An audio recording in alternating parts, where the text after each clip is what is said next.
Penasihat kini menjadi penghasut. Kelihatannya penasihat tidak rasmi SG4 yang mendapat kepercayaan pemimpin kaki sakau duit rakyat bukan setakat memainkan peranan sebagai penasihat yang kononnya memberi nasihat untuk membangunkan negeri pembangkang, tetapi kini telah bertukar peranannya menjadi penghasut dan pemberi pandangan agar kestabilan politik negara yang pernah ditakbir beliau lebih 25 tahun menjadi hancur dan tunggang langgang. Bekas Perdana Menteri Tun Dr. Mahathir Mohamad berkata, Perikatan Nasional PN masih mampu untuk mengambil alih kerajaan dengan menggunakan pakai kaedah 5 ahli parlimen pembangkang yang mengisytiharkan sokongan kepada kerajaan tanpa keluar parti sebelum ini. Mahathir berkata PN juga boleh mendapatkan sokongan ahli parlimen kerajaan untuk menubuhkan pentadbiran baharu. Untuk dirikan kerajaan, PN perlu ada jumlah wakil rakyat melebihi 112. Macam mana nak dapat? Kaedah sama seperti 5 MP bersatu sokong Datuk Seri Anwar Ibrahim. Mereka tak keluar parti, maka tak digugurkan sebagai ahli parlimen. Kalau ada ahli parlimen tak suka kerajaan, katakan dalam 30 orang daripada UMNO, Amanah dan PKR tolak Anwar, ia boleh membawa kepada kejatuhan Anwar sebagai Perdana Menteri.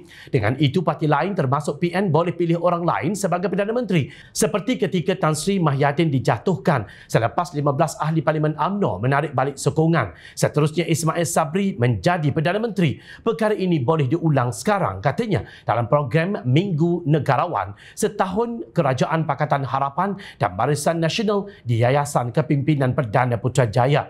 Beberapa hari lalu, Ahli Parlimen Bukit Gantang Syed Abu Hussein Hafiz Syed Abdul Fasal menjadi Wakil Rakyat Bersatu kelima yang menukar sokongan kepada Anwar. Beliau menyusuli Iskandar Zulkarnain, Abdul Khalik Kuala Kangsar, Muhammad Azizi Abu Naim Gua Musang, Zahari Kecik Jeli dan Suhaili Abdul Rahman Labuan.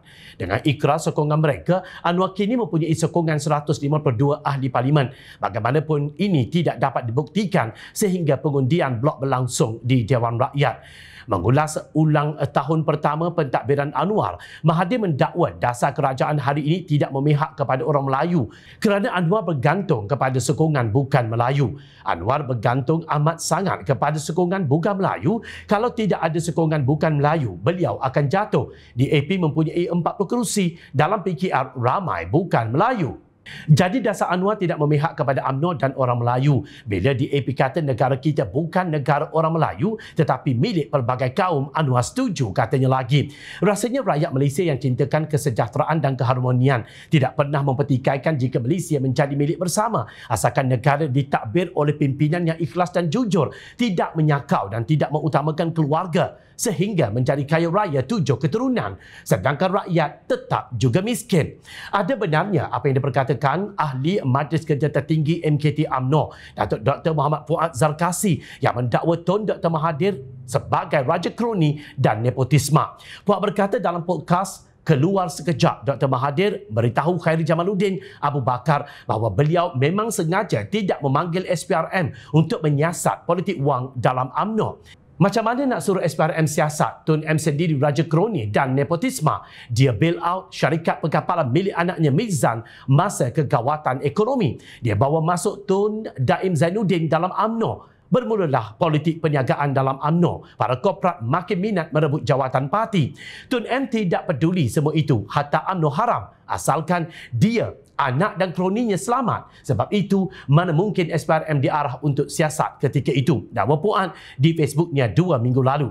Tun Mahathir bergaduh dengan Anwar lebih 30 tahun lalu berpecah orang Melayu dan tertubuhnya PKR. Beliau turut bergaduh dengan Pak Lah atau Tun Abdullah Ahmad Badawi dekat 15 tahun lepas, lalu lemah orang Melayu dan hilang 2/3 kerusi di Parlimen. Kemudian beliau bergaduh dengan Datuk Seri Najib Razak dekat 7 tahun lalu berpecah orang Melayu dan tertubuhnya PPBM.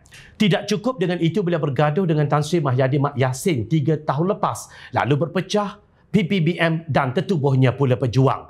Faktanya, Pejuang kalah pilihan raya dan hilang deposit di semua kerusi yang dipertandingkan dan kini menjadi penasihat untuk menjatuhkan kerajaan sedia ada di saat negara hakikatnya sedang memulih. Negarawan jenis apakah ini? Hakikatnya Tun Mahathir serta kroni-kroni dan taikun-taikun tidak pernah kisah akan kesusahan rakyat atau orang-orang Melayu.